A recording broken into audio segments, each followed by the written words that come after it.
एक अंधेरी रात थी। गलियों में हल्की बरसात और हवा की सरसराहट। आयुष काम से देर रात लौट रहा था। उसके मन में कुछ बेचैनी थी। जैसे ही वो अपने पुराने मोहल्ले के पास पहुंचा, उसने देखा एक लड़की अकेली सड़क के किनारे भीग रही थी।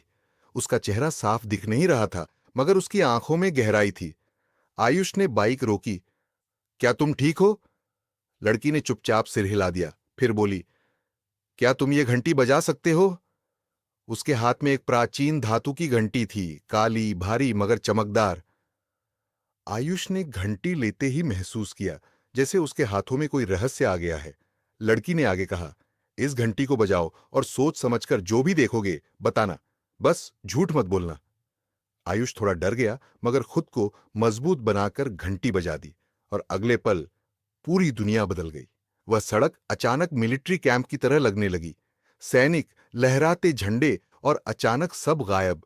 आयुष ने आंखें मल दी, पर सब वैसा था। कुछ मिनट बाद सब फिर नॉर्मल हो गया। लड़की मुस्कुराई। इस घंटी में भूतों की आत्माएं हैं जो सच को ढूंढती हैं। आयुष अवाक। उसने वापस फोन देखा, नया मैसेज आया था। अगर सच जानना है, घंटी बजाते रहो। हर बार घंटी बजाने पर एक नई दुनिया खुलती। पहली बार उसने स्कूल के दिनों का वही दोस्त देखा जो अचानक गायब हो गया था। वो कह रहा था, आयुष, गलती का सच बताओ, तभी मुक्ति मिलेगी। आयुष खुद से सवाल करने लगा, क्या वो उस रात की गलती स्वीकार करेगा?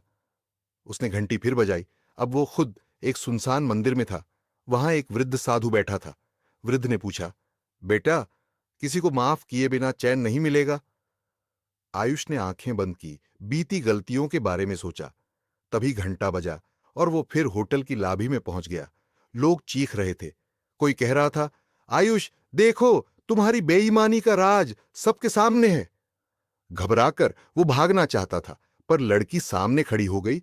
उसके चेहरे पर अब मास्क था।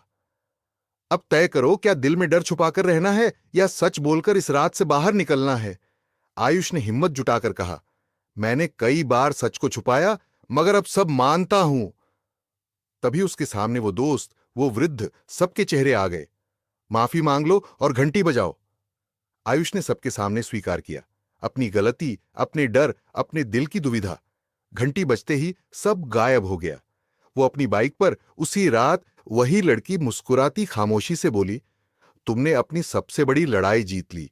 इस घंटी को रखने का हक अब तुम्हें मिल गया। आयुष ने पूछा, तुम कौन हो? लड़की जोर से हंसकर बोली, तुम्हारा डर।